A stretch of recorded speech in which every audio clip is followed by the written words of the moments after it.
Bueno, pues yo voy a empezar a compartirles un poco del libro de Juan. Simplemente no quiero ni interpretar, quiero simplemente leerlo para que vean en mi caso cómo lo voy haciendo, cómo lo voy entendiendo. Pero como digo, esta es una relación personal. Yo no puedo decirte cómo llevarte con tu esposo, con tu hijo, porque son relaciones personales. Y lo mismo se puede entablar la relación con el Señor. Yo puedo hablarle a Dios y entender que Dios a mí me habla de una manera, otra persona de otra. Lo cual no quiere decir que la Biblia sea diferente, simplemente que hay palabras que en un momento dado a mí me pueden llegar más y a otros de otra manera. Bueno, en el Evangelio de Juan dice, el capítulo 1, el verbo se hizo hombre. En el principio ya existía el verbo, y el verbo estaba con Dios, y el verbo era Dios. Aquí voy a hacer una parada. ¿A qué se refiere la palabra verbo? El verbo es la palabra de Dios. Si vamos después, como les dije en el anterior video, todo el Antiguo Testamento es una antesala de lo que va a ser después el Nuevo Testamento. Ya desde el Génesis se nos habla que Dios hizo en la creación a la humanidad a través de su palabra. Y aquí entonces dice, desde el principio, cuando en el Génesis se nos habla de la creación, ya existía el verbo, o sea, la palabra. Y Jesús, en este caso, era el verbo, ¿no? Él estaba con Dios en el principio. Por medio de Él, todas las cosas fueron creadas. Sin Él, nada de lo que fue creado llegaría a existir. En Él estaba la vida, y la vida era la luz de la humanidad. ¿Quién ha sido la luz? ¿Quién dijo yo soy la luz? Jesús. Esta luz resplandece en las tinieblas, y las tinieblas no han podido extinguirla.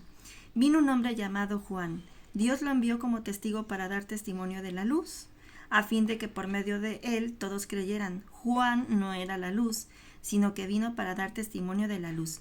Esa luz verdadera, la que alumbra a todo ser humano, venía a este mundo. Aquí estamos hablando de Juan el Bautista, el primo de Jesús, que vino a anunciar su llegada antes de él. Él, que era la luz, ya estaba en el mundo, y el mundo fue creado por medio de él, pero el mundo no lo reconoció. Vino a lo que era suyo, pero los suyos no lo recibieron. Mas a cuantos lo recibieron, a los que creen en su nombre, les dio el derecho de ser hijos de Dios. Estos no nacen de la sangre ni por deseos naturales, ni por voluntad humana, sino que nacen de Dios. Aquí un punto importante que a mí me marca o me dice la razón y el corazón, sobre todo, es que mucha gente dice, bueno, todos somos hijos de Dios. No, no todos. Algunos son creación de Dios. Otra gente nace otra vez, que luego Jesús habla de eso más adelante. Jesús habla de un nuevo nacimiento que nos llama a ser nacidos de nuevo y a ser entonces sí hijos de Dios, hermanos de Jesús, y siendo Él como el mayor de todos nuestros hermanos. Pero para eso tenemos que conocer esta luz. Y es verdad que estamos en un mundo de luz y tinieblas. Yo no sé ustedes, pero yo es que últimamente veo que el mundo está cada vez más en oscuridad y tenemos que acercarnos a esta luz. El Verbo se hizo hombre y habitó entre nosotros, y hemos contemplado su gloria, la gloria que corresponde al Hijo unigénito del Padre, lleno de gracia y de verdad.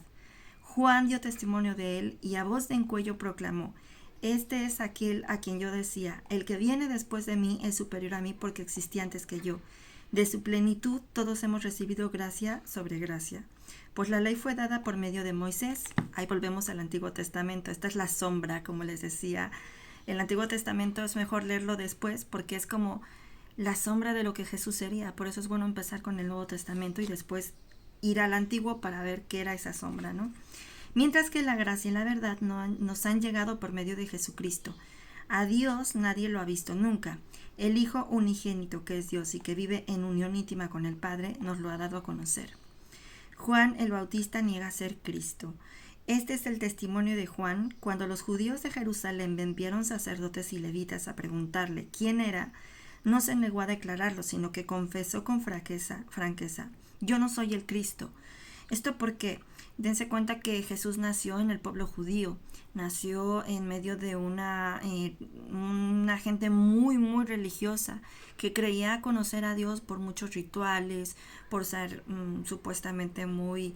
Sí, los fariseos eran personas muy, muy, muy religiosas, este tipo de personas que yo creo que al día de hoy seguimos teniendo gente así, ¿no? Que cree que por sus obras o por ir como persiguiendo a las personas, por juzgarlas, es gente que tiene la mente muy, muy obcecada y sobre todo en costumbres y en tradiciones. Y Jesús llegó en una época igual. Los tiempos cambian, pero casi siempre se repite la historia, ¿no? Todo el mundo en aquel entonces sabía que vendría un Mesías, como ahora nosotros sabemos que vendrá nuevamente el Señor. Y ellos lo esperaban también. Y entonces le preguntaban a Juan si él era el Mesías, y él dice que no. ¿Quién eres entonces?, le preguntaron. ¿Acaso eres Elías? Elías también es un profeta del Antiguo Testamento, que cuando tengan ocasión ya lo leerán. Y él dice, no, no lo soy. ¿Eres el profeta? No, no lo soy. Entonces, ¿quién eres? Tenemos que llevar una respuesta a los que nos enviaron. ¿Cómo te ves a ti mismo? Yo soy la voz que grita en el desierto. Enderecen el camino al Señor. Esta palabra también viene del Antiguo Pacto. ¿Qué quiero decir? Que se van a dar cuenta conforme lo vayan leyendo cómo toda la Biblia es una unidad. No es, el Antiguo Testamento era para los judíos, ya no me corresponde, no tiene nada que ver, era otro tipo de leyes que Dios luego cambió de opinión, luego ya era otro pacto. No, es lo mismo, simplemente que lo que hace Dios con la vida de Jesús, enseñar el verdadero significado y cómo se debía llevar, porque los hombres nos perdimos en tradiciones, nos perdimos en religiosidades, pero nunca deja de usar ni Jesús ni ningún profeta las mismas escrituras. Por eso desde un principio dice, la palabra o el verbo siempre han existido, siempre la palabra va a ser la que es poderosa. Entonces aquí cita una escritura del Antiguo Testamento. Yo soy la voz que grita en el desierto, enderecen el camino al Señor. Respondió Juan con las palabras del profeta Isaías. Algunos que habían sido enviados por los fariseos lo interrogaron. ¿Por qué si no eres el Cristo, ni Elías, ni el profeta, por qué bautizas? Bueno, dice, yo bautizo con agua, pero entre ustedes hay alguien que no conocen, que viene después de mí, al cual no soy digno ni siquiera de desatarle la correa de las sandalias. Todo esto sucedió en Betania, al otro lado del río Jordán, donde Juan estaba bautizando. Al día siguiente, Juan vio a Jesús que se acercaba a él y le dijo, aquí tienen al Cordero de Dios, que quita el pecado del mundo. De él hablaba yo cuando dije, después de mí viene un hombre que es superior a mí, porque existía antes que yo. Yo ni siquiera lo conocía, pero que a él se revelara al pueblo de Israel, vino bautizando con agua. Juan declaró, vi al Espíritu descender del cielo como una paloma y permanecer sobre él. Yo mismo no lo conocía, pero el que me envió a bautizar con agua me dijo, aquel sobre quien veas el Espíritu descender y permanecer es el que bautiza con el Espíritu Santo. Yo lo he visto y por eso testifico que es el Hijo de Dios. Los primeros discípulos de Jesús. Al día siguiente, Juan estaba de nuevo allí con 2 de sus discípulos. Al ver que Jesús pasaba por ahí, dijo, ahí tienen el Cordero de Dios. Cuando los 2 discípulos le oyeron decir esto, siguieron a Jesús. Jesús se volvió y al ver que lo seguían les preguntó, ¿qué buscan? Rabí, que entonces era como llamar pastor o ese estatus, ¿no? ¿Dónde te hospedas? Rabí significa maestro. Vengan a ver, le contestó Jesús. Ellos pues fueron y vieron dónde se hospedaba, y aquel mismo día se quedaron con él. Eran como las 4 de la tarde.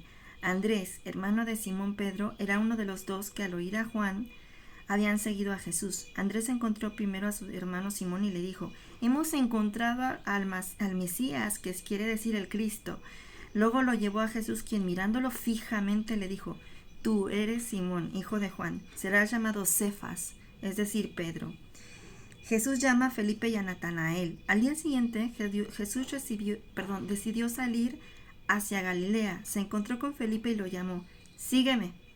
Felipe era del pueblo de Betsaida, lo mismo que Andrés y Pedro.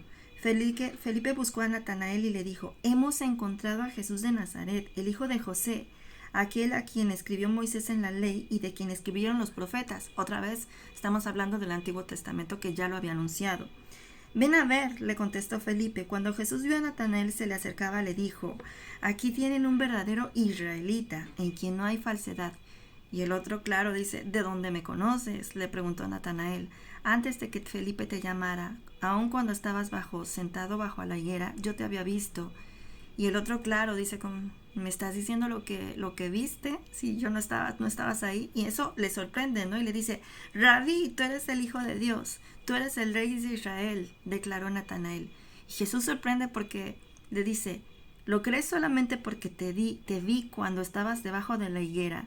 Vas a ver cosas más grandes que estas. Y añado, ciertamente les aseguro que ustedes verán abrirse el cielo y los ángeles de Dios subir y bajar sobre el Hijo del Hombre.